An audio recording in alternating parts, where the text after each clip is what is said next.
good night in Timmons Arena. A lot of fun just to be able to play an opponent of that, magnitude and the respect I have for Belmont and Casey and how they play and just how good they are. For us to come and not play a perfect game by any stretch. There's a lot of stuff we're going to be able to continue to clean up. But to come out and, at least start the game with the defensive energy that I thought we started the game with, and really to be able to get all of our depth engaged in the game in that first half, I thought was really, really critical. And, just as we knew they would, like they weren't going to lay down, Casey ended up going to the bench late in the first half, and those guys were playing really, really hard. They made some great plays, and we got a little bit, we really felt like going in the game. We had to clean up a lot from Monday. Monday was clearly a pretty sloppy game. And we really felt like, if we could take good shots and take care of the ball and to be able to get our defense set, that was obviously going to give us the best chance of winning the game. They're elite in transition offense. And when you start taking bad shots and you start getting quick turnovers, they're going to make you pay. And in all their runs tonight, it's exactly what happened, right? Georgia State game, very similar. Georgia State's up in the first half. All of a sudden, a couple bad shots, a couple turnovers, and these guys are flying down the court, and they've got really good players. And then the next thing you know, like, hey, this thing's tied, and then Belmont goes on to win the game. And we really stressed that. And, I thought clean, still fouling a little bit too much, 14 turnovers. That's probably going to be a little off because the pace was so fast. Turnover rate 12%. Okay, that's pretty good. Like, it's not where we want to be February or so, but that's a lot better than it was the other night. And we're 1.26 on offense, which versus a team like that, that's outstanding. And guarded well at times. I'd say elite at times, but then weren't able to sustain it. And we got to keep working towards that. I thought we guarded for a longer stretch tonight than we've done in the 2 preseason scrimmages and Monday. But we got to keep building to where we can really play a complete game with the type of pressure that we're trying to play with. But it was nice to see us have to answer a couple bells, and I thought we would. But, man, a lot of guys, JP, we know his value. I think we can see how much better he's gotten, right? And just, man, his presence is just elite. Just the command of the game that I felt like he played with, and to go out there and basically get almost a triple-double, to get, 23 points on not a high volume of shots. Took 13 shots, got 23 on it, got 9 assists, got 9 rebounds, and just played with an unbelievable presence and swagger. But we had a lot of guys really step up. I thought Marcus in the second half stepped up and just drilled some big shots. I thought P.J. Smith, you can see how just tough he is. Garrett to come out and respond the way he did, I was really, really proud of him. He did not play the game he wanted to on Monday, and he confronted the brutal facts of it and had some good discussions. He and I had some good meetings together, and, man, he couldn't have come out any better tonight. And really, to be honest with you, one of the unsung heroes of the game that won't be talked about a lot, but I'm telling you, like, he had a huge impact on the game, was Tyrese Huey. And I told the team yesterday he was going to be the X factor. And when you're putting teams together, it's almost like, my wife Jessica, she's a great cook, but when you're cooking, you got to have different elements of recipes, right? And like, you can't just dump a whole bunch of salt in there. Like, you got to have some different things, and you got to have some different spices, and it's kind of the same thing when you're putting a team together. Like, you don't just always go put the best 5 scorers out there, right? Like, you got to figure out, what does this team need? And when you're looking at that spot, like a high-level rebounder, he got a couple balls tonight. You just on both ends. He's just highest point, 2 hands, and it's just a grown man rebound.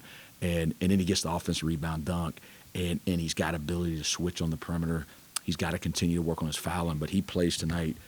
He plays tonight for 23 minutes, okay, and is a plus 32, right? A plus 32 in 23 minutes. That's incredible, right? And so basically, we were minus without him on the court, and we were minus without JP on the court. JP's a plus 31 in 26 minutes. And so, credit to our bench. I thought Ben Vanderwall made some huge plays. The tip in was that's a classic Ben Vanderwall play. Thought Carter had a really good night to get 5 assists, to have a couple finishes that he had, and just continue, to build on his game. And then the 2 freshmen, Cooper obviously just looked like an absolute pro out there for a little while in that first half, and still has some things he's working on for sure. But, man, doesn't take somebody real long to figure out how good he's going to be. And then Davis, I'm just so proud of him. He plays tonight for 11 minutes and grabs 5 rebounds. And, he's settling into a real role. And you know what? it's going to be on me to figure it out. And I've never played 10. I don't know what that looks like and how we're going to do it. But tonight you could feel a selfless presence on our bench of just, hey, next guy. We didn't play anybody over 30 minutes. And, everybody just went in there and did their deal. We didn't have anybody really coming out, complaining about coming out. I thought we managed all the substitutions in terms of our attitude and our acceptance really, really well. And I thought because of that, we got a team win and something we continue to build off of. That's his third year in a row you played these guys, and obviously what Belmont tonight. These games are just fun. They're fun, yeah. I mean, what brings that out? You guys play. You 2 years ago in the loss, I know you got much turnover, but you make it with a classic.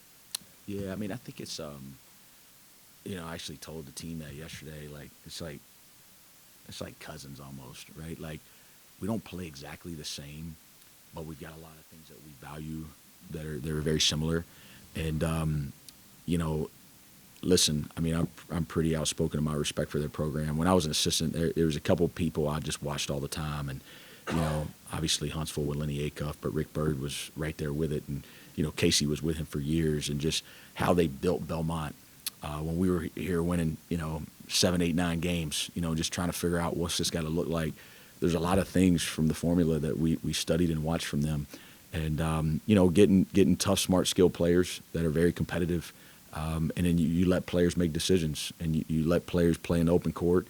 You have guys that can make shots. You got guys that can really think the game. And so really you got two programs that just have not the same identity, but you've got some similar identities. And when you see them go back and forth, I mean, there's not going to be, obviously we feel really good because we got a great victory out of it. But even like you alluded to 2 years ago, I mean, that was a heartbreaker for us, but that was an unbelievable college basketball game.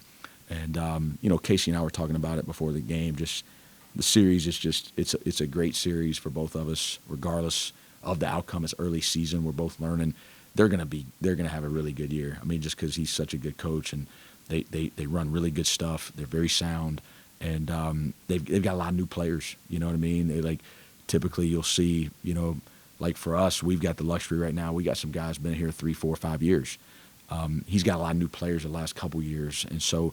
But they're going to grow into it. I'm telling you, they're going to be just like every year. They're going to win 20-plus games. They're going to be right there in the Missouri Valley, no doubt in my mind. Just talk about or touch on out of bounds play tonight. It seemed like everyone was successful. Like, I don't know what made that execution so, perfect. Well, I mean, it's I can't remember all the baseline. Coach Warner really works on the baseline offense, and then Coach Groh works on the baseline defense. And Coach Groh came in my office this morning and said, "Hey, I got a wild idea," because they're phenomenal base out, and they've cut us up the last 2 years. And he's like, "Let's put 2 on the ball." And I kind of had the same response that you guys have looking at me. I'm like, "Excuse me?" And he's like, "Hey, let's just put 2 on the ball." And he started showing me kind of what he was thinking. And he's like, "Look, it's either do something wild and force these guys to throw it out, or we got to go down there and we got to walk a bunch of this stuff, and we're not going to retain it, and we're going to have these guys slipping us, and we're going to have them executing on the base. They're just really good at it." So if you noticed it in the game when they took the ball out, we literally put 2 players on the ball and basically played a 3-man zone behind it and forced those guys to throw it out. Wasn't perfect, but we literally put it in shoot around, which was pretty interesting. And then offensively, Coach Warner does a great job with it. He called up, he called up a couple really good plays. We had the ATO where we had Marcus coming off the rescreen, and JP has an option there to turn the corner or hit Marcus off the rescreen. He turned the corner and then realized Marcus was wide open and threw it out there, and Marcus hit the 3. And so that was good. I can't recall the other ones, but Coach Warner does a great job with that. And,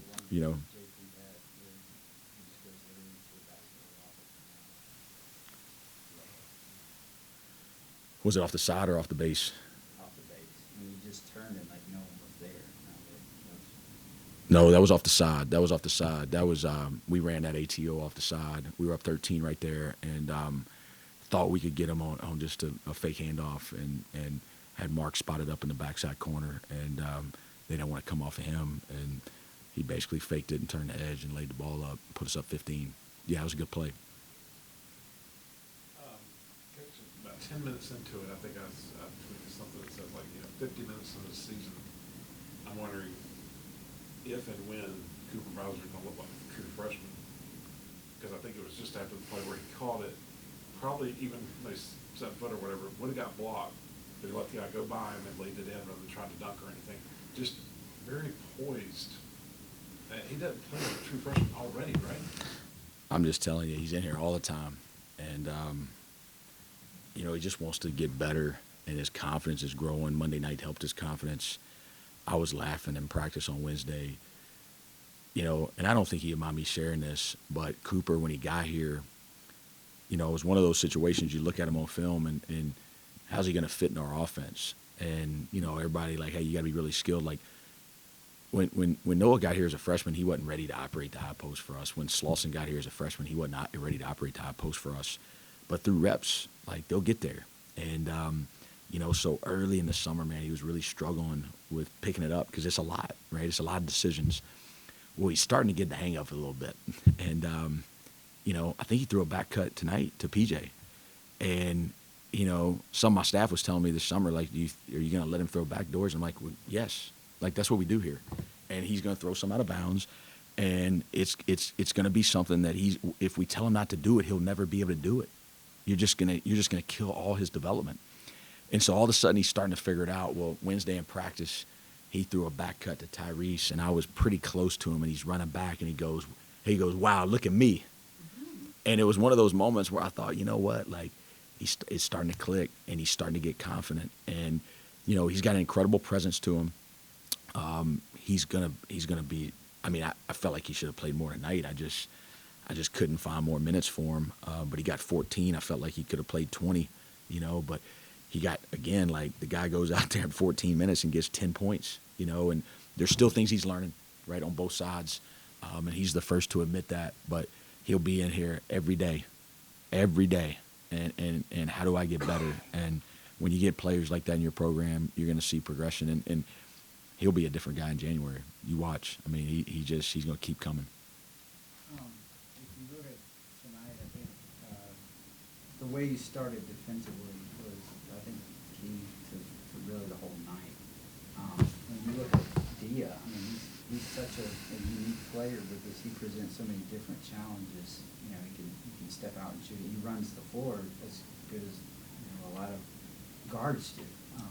Just talk about the challenge of knowing where he was and kind of controlling him, and that seemingly, they were 0 for 10 from 3 in the first half. I thought you guys defended the perimeter really well. Yeah, I mean, we look. They got 3 guys that can easily be all conference. I mean, you look at Dia, you look at Tyson, you look at Gillespie. I mean, that's 3 legit all conference players right there, in my opinion. And we knew we had our hands full because now you got a high level wing, you got a high level post player, and you got a high level guard. Puts a lot of pressure on you. And so we had to make a few decisions in terms of what we were going to give up and what we were going to be able to do. But for the most part, we wanted to be able to, just like on Monday, we wanted to try to impact the game with our pressure a little bit more. And I thought it was really effective in the first half. I thought we had great gap presence. I thought we really kept a tight floor. I thought we were pretty active in our ball pressure. We messed up a couple switches on the single pins. Second half, our pressure fell a little bit, and that's again where we got to grow. But I think this team can do it, and I know. I mean, I was talking to one of my friends in the business yesterday. I'm like, I know I'm asking them to do a lot because now I'm like, hey, run the floor, cut the floor, like pressure the ball, fly around, go get offensive rebounds. Like, yeah, like it's hard, but it wins, and we got guys to do it. That's the thing about it. Like we've got depth to do it, and to play like this, you have to have depth, right? You got to have depth because it's what San Diego State did to us. I had a really good seat for it, and it was really impressive. And those guys just kept coming, and they just subbed, and it was, hey, 9 or 10 guys, and next man, and like, hey, we're trying to impose will, and we're not where we need to be yet, but man, we're taking some steps and getting closer to it. Obviously, JP being back helped, but I think you have 14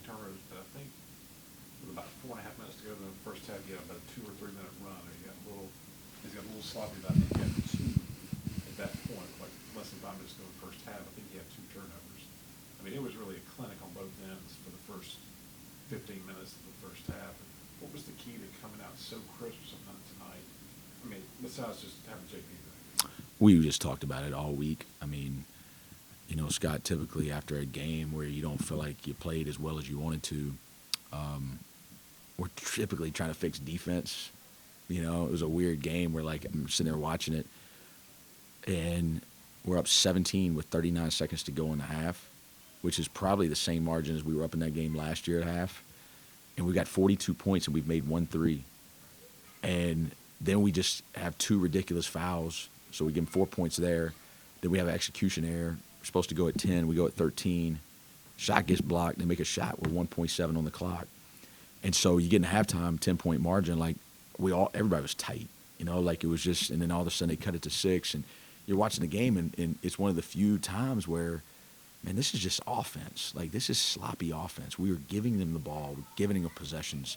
And we just really kind of reframed exactly what we want the game to look like, right? Like, how do we want this to look? And, we just played a little bit, as John Wooden, right? Like, you want to play fast, but you don't want to play hurried. I thought Monday we played hurried on offense. And so we just sat on it Wednesday and Thursday. And just good old Furman basketball. Just move it, cut it, play it, get up and down the floor, play vertical, play horizontal, and use the whole court. And I thought we did that tonight. And, you got 25 assists, which is beautiful, right? And 14 turnovers. Again, a little bit higher possession game. So to be at 12%, like our goal is to be at 16 or less. And so for the most part, took pretty good care of the ball. And, we got 30% of our offensive misses, which is pretty encouraging. Coach Johnson's over rebounding for us, and he's done a great job with that. He wasn't satisfied with the effort on Monday night, and I wouldn't have expected him to be. But I thought he did a great job really emphasizing it the last couple of days in practice. And we come down with 14 offensive rebounds. And, again, just one of those hard elements of the game that we feel like we got the bodies to be able to do it. Can you talk about P.J. Smith? I just think tonight, to me, his pressure on the ball was outstanding. In the first half especially, not necessarily every time he would actually get a steal or anything, but he let the guy kind of know he was there, and I think that bothered them a lot from the outset. Can you just talk about what he particularly did on the defensive end? Yeah, we had 4 guys under a 1.0 PPP defensively, so he was one of them at a .98. We were 1.0 for the game, so every possession they had, they got 1 point basically. He was .98, Pegues was .85, Huey was .78, again, going back to how impressive he was, and then Garrett was .79. And so those 4 were really, really good defensively tonight. And not that those weren't, but in terms of individually, those 4 are probably going to stand out a little bit on film. Listen, P.J. Smith is, he just as tough as they come. He plays the game the right way. Man, he made some big shots tonight. That corner 3, that was kind of, they were making a run there, makes it, he goes in the paint, hits those 2 step backs. I told him today, I'm like, man, get the ball in the air. Like, he's 5 for 7, 15 points. He gets 15 points off of 7 shots. Incredibly efficient. And I just love him. I love him. He's just fun to coach. He's somebody that, you just know he's going to bring value. And, it's just sometimes in coaching, I was actually just talking about this with some of my friends yesterday. Like, historically, one thing that is proven is as humans, we're bad predictors, right? I think there's a new book, Morgan Hassel, right now that's talking about this. And he was on the Tim Ferriss podcast this week, and it was really good. He wrote Psychology of Money, which our players read 3 or 4 years ago. And he was talking about, like, we get so caught up in trying to predict all this stuff, but that if you could have 1,000 iterations of your life, what would the constant be? 999 of them, and just stay on those, right? Like, and you think about it, like, and he gave this story. He said in 2008, Warren Buffett was driving around with a CEO, and CEO's like, man, Warren, what is going to happen in this world? Like, all this is going to go down. And I mean, is this the end of the world? The crisis? Like, we're not going to be able to recover. And Warren Buffett said, hey, man, can you tell me what the leading revenue candy bar was in 1961? And he said, no. And Warren goes, a Snickers. And he said, well, what do you think the leading revenue candy bar, 50 years later, 2008, like, what do you think it is now? All the changes happening, all the new flavors and all the new candy bars. What do you think it is now? The guy's like, I don't know. And he goes, a Snickers. And he just kept driving, didn't say another word. And I think sometimes, like, it's the same thing in basketball. Like, what's timeless, right? Guys that play really hard and understand how to play connected and are willing to be sacrificial in terms of their effort and their guts and their tenacity, and then they just have the ability to make big plays in big moments, and it's never about them, right? They just get lost in the game. Like, those dudes just win, right? And, like, they won 50 years ago, and they win today. And I don't always know, like, what his stat line reads, but I know this. When he's out there, he's winning. And like, there's just a lot of security in that. And sometimes players think, well, I got to go score. I got to go show coach I can do this. Like, what are the timeless things that the game is always going to reward? And then how much of that do you do as a player, right? And he's just one of those guys that is really, if you put 10 of those things on a checklist, he's going to check all 10 of them off, I get on him. I want him to talk a little bit more. But when he's off the court, he talks all the time, He tried to tell me, his college coach who played here, Bubba Smith, they all tried to tell me he's quiet. That guy's not quiet a lick. He's at my house. He's out in here and cutting up, and, like, he knows everybody on the team. But he sometimes can, he can talk a little bit more. But so maybe he's 9.5 out of 10. But he checks almost all those boxes. All right, big weekend to finish up. Appreciate all the fans coming out. Let's support this football team tomorrow. I think they're champs, and it's easy to be like, hey, this game. But, like, let's keep pushing and pack this stadium. These guys deserve it. They've had a heck of a season. And let's go undefeated in SoCon. Let's support them. So if you don't have plans tomorrow, let's make it a great Furman weekend.